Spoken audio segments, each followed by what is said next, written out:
talked many times on the real estate show about the difference between a real estate agent and a realtor. What is a realtor? I mean, who are they? Why are they special? And what are these trade organizations that realtors belong to? It's the real estate show.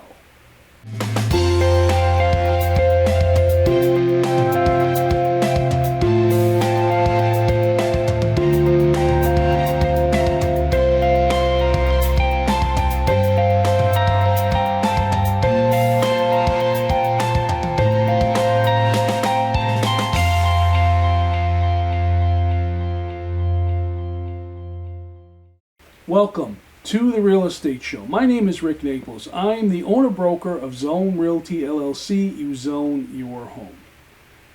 In our state, the state of Connecticut, it's required for someone who becomes a member of the National Association of Realtors to join their state association and their local association. So in other words, every realtor belongs to 3 different boards. Now, what are these associations? Well, these associations are trade organizations. You know, you've heard of different trade organizations when it comes to different types of trades and different types of professions and so on and so forth. Well, realtors belong to these associations. Now, why? Why would they want to belong to these associations? Well, it's a wealth of knowledge for them. It's a pool of information that they can get once they're licensed that helps them conduct their business. Now, let's talk about the 3 that we have here in Connecticut. First of all, there's the National Association of Realtors. This is known as NAR. It is the largest trade organization in the United States with over 1 million members, possibly even 1.2 million plus. It is the foundation of where all the other associations take their guidelines from in order to set forth the guidance and instructions for realtors as they go along in their careers and conduct their business. Now, one of the most famous things about the National Association of Realtors is this so-called Code of Ethics. The code was developed to give a realtor a structure, to tell them exactly here's how you should behave, here's what your responsibilities are, here's how you need to act in conducting your business when you're dealing with clients, whether they be on the buyer side or the seller side. The National Association of Realtors also is able to lobby with Congress to help protect home ownership. There's been a lot of attacks over the last few years as far as different laws and proposals and stuff that have been made at the federal level that could make it more difficult for people to sell or buy a home, as well as renting. NAR has gone to bat several times to testify against those negative types of possibilities in order to keep home ownership easy for people moving forward. Now, I know a lot of you are going to argue with me saying home ownership is not easy. There's a lot involved, and I've said that on the Real Estate Show. But the National Association of Realtors has been able to, over the years, been able to make their opinion and the opinion of all their members known to the lawmakers when it comes to make certain decisions when it comes to owning homes here in the United States. When a real estate agent, someone who's licensed to do real estate, gets their license, they have the opportunity to join a board of realtors. The first thing they want to do is they want to become an actual realtor. This is a trademarked name owned by the National Association of Realtors. It is an individual who has joined NAR and has also made the pledge to conduct themselves on the guidelines of the Code of Ethics. Now, NAR is a trade organization. It's not a union. You see, realtors are independently employed individuals. They're what's called an independent contractor. So they all run their own businesses. Even though some of the state regulations are set up where you can't practice real estate unless you're working under a licensed broker in good standing, you do not have to be a realtor. You could just be a real estate agent. But a lot of folks find that this is the best way for them to be able to have access to some of the tools that they need in order to conduct their business in a straightforward, trustworthy, honest way of doing business. Now, NAR is the national organization, and of course, each state has its own state organization. In this case, it's the Connecticut Realtors. You've probably seen their ads on television. You know that it's not a buyer's market, it's not a seller's market, it's a you market. Very similar to things that I've been saying on the real estate show is when's the right time to buy or sell? When's the right time for you? So it's kind of parallel to that. But the state organization brings home a lot of those tools and uses those tools or modifies them so that they're specific for the state in which the realtor is operating in. Now, the state of Connecticut has different twists on different things when it comes to operating a real estate business that might be different in Massachusetts or New York or California or whatever other states there are. There's different licensing requirements, there's different education requirements to maintain that license. The state organization oversees all that. In the state of Connecticut, the Connecticut Realtors has, at last count, probably around 20,000 members, maybe more, that belong to the state organization. These are NAR, or National Association members, that have gone one step further and joined their state organization. Now, it's great to be a realtor and have the power and the support and the knowledge and the tools that a national organization can offer. But sometimes you need something that's a little bit more focused, that's kind of more in tune to the state you're licensed in and not really national. Although there are very common things that are the same in all the states in conducting real estate, as I said, there are some specifics that make some changes when it comes to the specific state that you're operating business in. So the Connecticut Realtors is the local or the state organization. Now there's one more organization that gets involved, and that's kind of what the realtor has to make a choice of. You join the National Association of Realtors to become a realtor.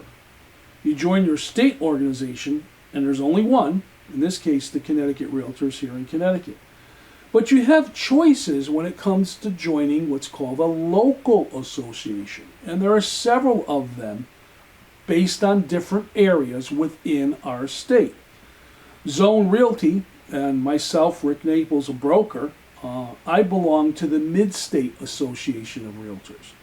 That's an association, about 2,000 members. It's centrally located. It's very convenient for me to be able to get access to association tools, to participate in local events, to be involved in local charities or anything that my association gets involved in.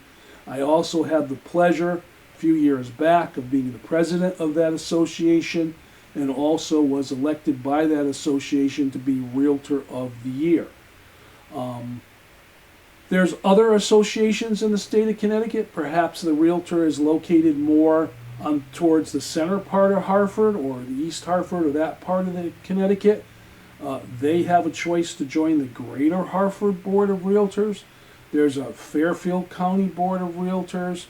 There are a number of different local boards, and the realtor will join the local board that best suits their needs for the locality of where they're specializing.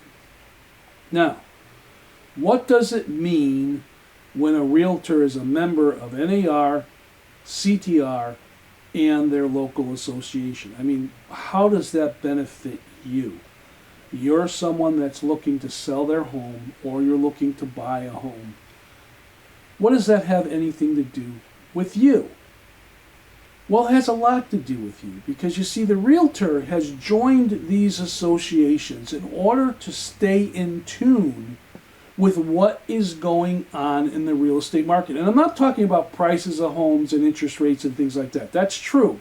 Yes, they do. But a lot of these associations have their pulse on what's happening in real estate nationwide, statewide, and local-wise. It's a place where your realtor can garner information to be able to share with you.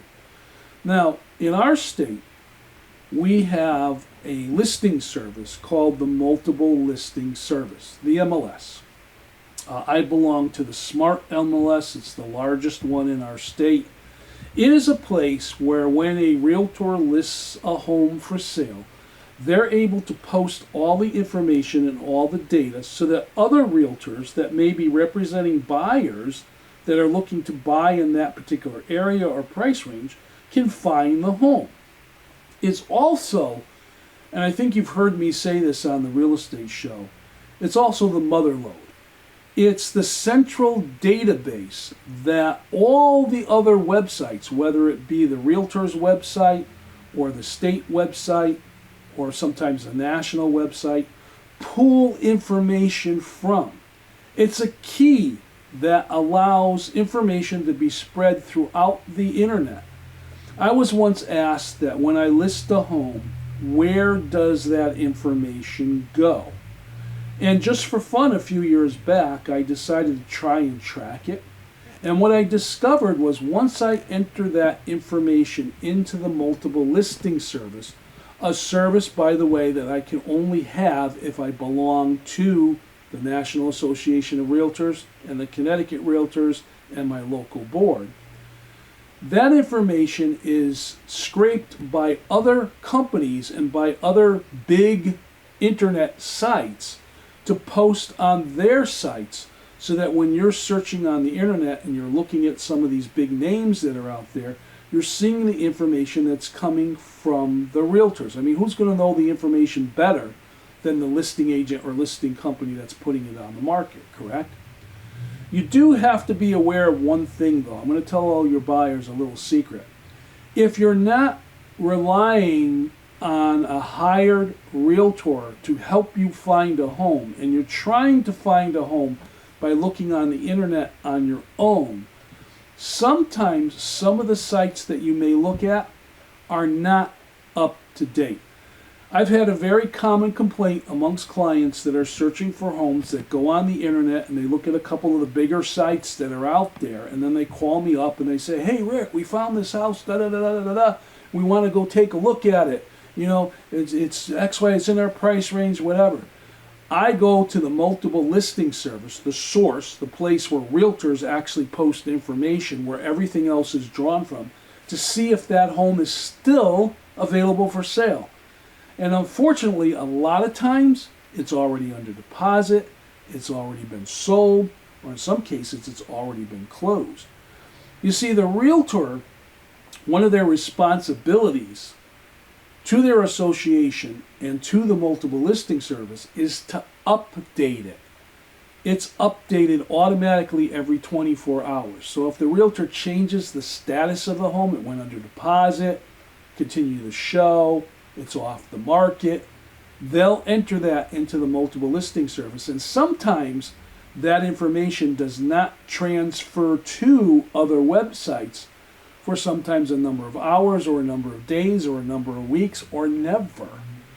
So usually your best source is go ahead, look at the different internet sites that are out there, look at the homes that are for sale, but always contact the listing agent to see whether or not that home is still available, because they're going to know, because they have the sources to be able to find that out for you.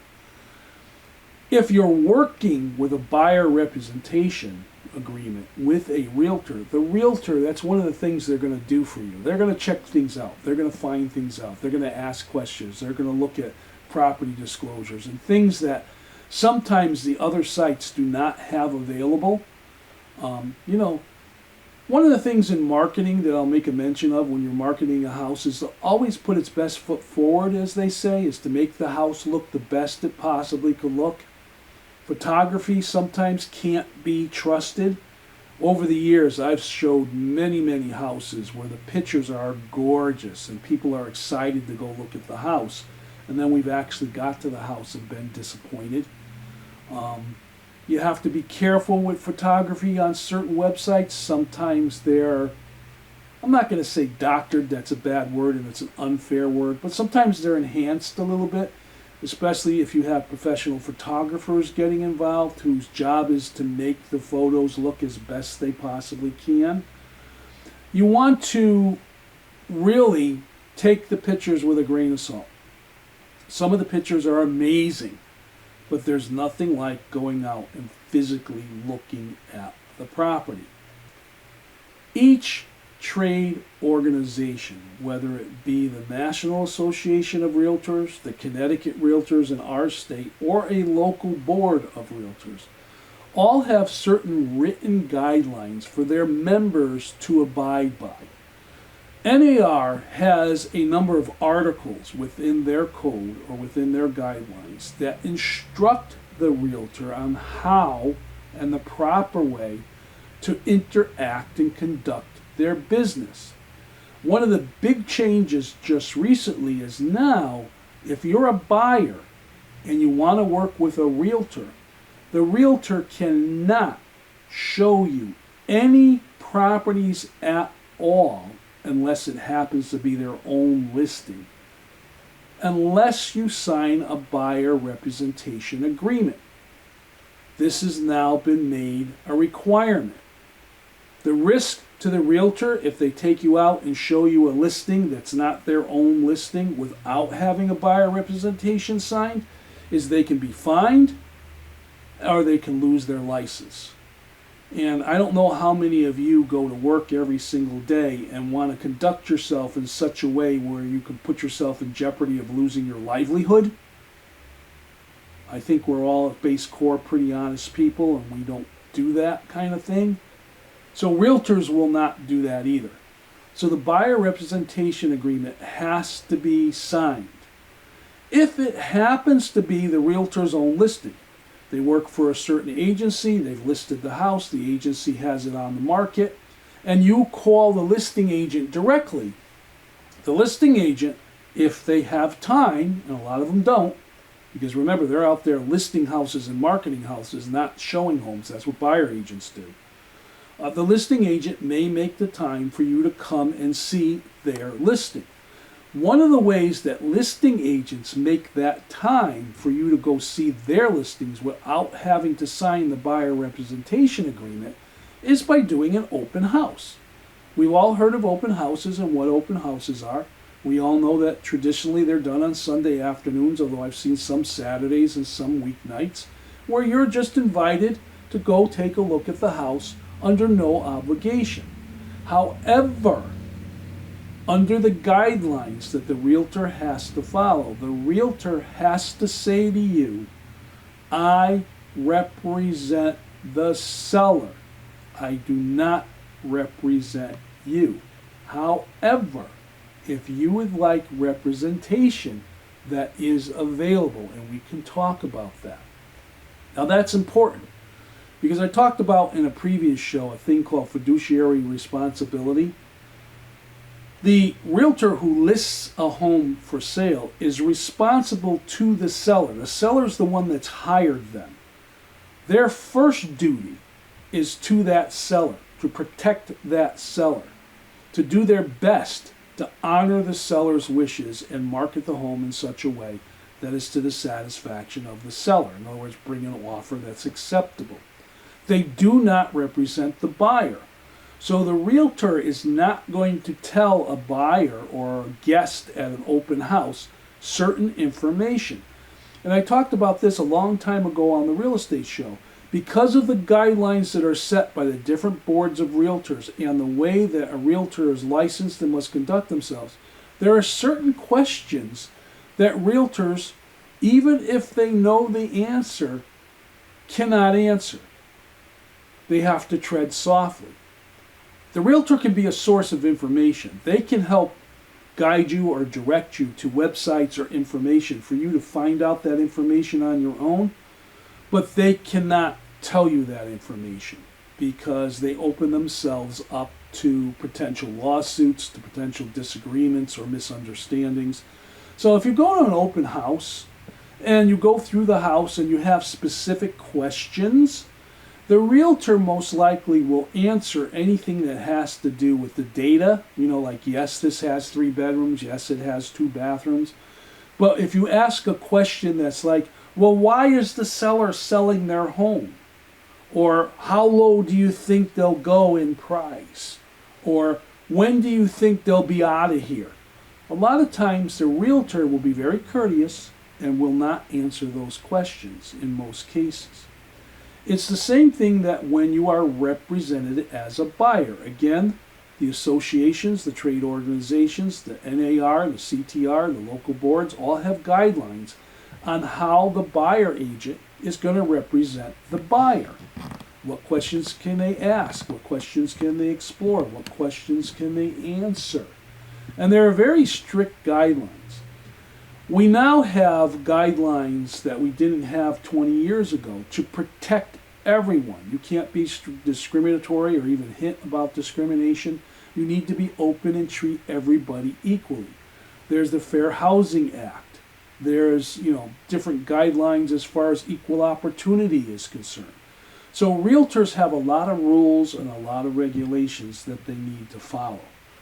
One of the other nice things about any trade organization, or actually any job, is recognition. A realtor is out there every day. Realtors are individuals that make their living helping people buy houses and helping people sell houses. And some of them are very good. Some of them have won a number of awards. In my case, I was Realtor of the Year a few years back. I've won several awards for sales. I've been recognized by my local area as one of the top realtors in the area. There's all kinds of accolades and awards. And those awards are recognized both by the local association, sometimes by the state association, or even by the National Association of Realtors. I, several years back, and still maintain a commitment to excellence designation, and that was something that was awarded to me by the National Association of Realtors, recognizing my commitment to provide the excellent service that I do to the clients that I work with, either sellers or buyers. That was a national recognition. I have state recognitions that I've earned over the years, as well as local association recognitions that I've earned over the years. Sometimes you'll go see a realtor in their office, especially the brokers, and you'll see all kinds of plaques and awards and trophies and, #1 volume, top agent in sales. You'll see that posted on Facebook. I mean, if I'm the top agent in my office, I want to post it on Facebook and let everybody know. If I achieve a certain designation or a certain education level, I want to let everybody know. Those kinds of things are constantly being posted and constantly being shared. It also helps you when you're kind of deciding what realtor you want to work with. Now, sometimes working with a realtor, as I said in a previous show, is just a gut feeling. It's who you feel you can get along with. Buying a home, selling a home, is a very personal experience. There's a lot that's involved. You not only need to be on your game, or as I always say, in the zone, in order to accomplish the goal, but you have to have confidence in the individual that you're going to work with to help you accomplish that goal. So sometimes it's just a gut feeling. So, National Association of Realtors, Connecticut Realtors, local association, 3 boards that every realtor gets involved in. My name is Rick Naples, broker realtor of Zone Realty LLC. This has been The Real Estate Show, and I'll see you next time.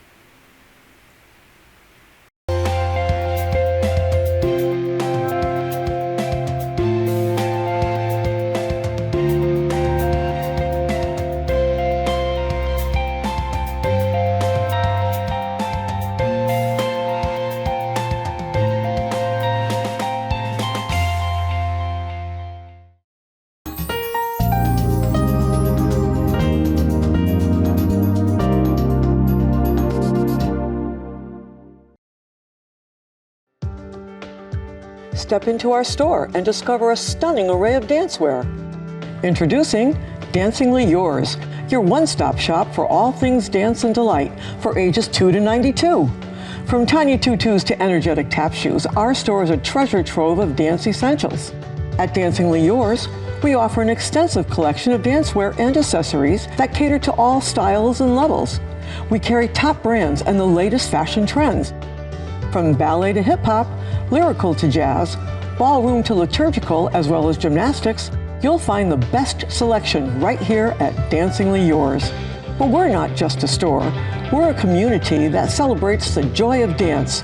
Our expert team is passionate about dance, just like you. So we're here to assist you in finding the perfect fit. And the best part, Dancingly Yours offers competitive pricing in-store and online. Dancingly Yours, easy to get to, and worth the trip from anywhere, right on Route 10 in Plainville.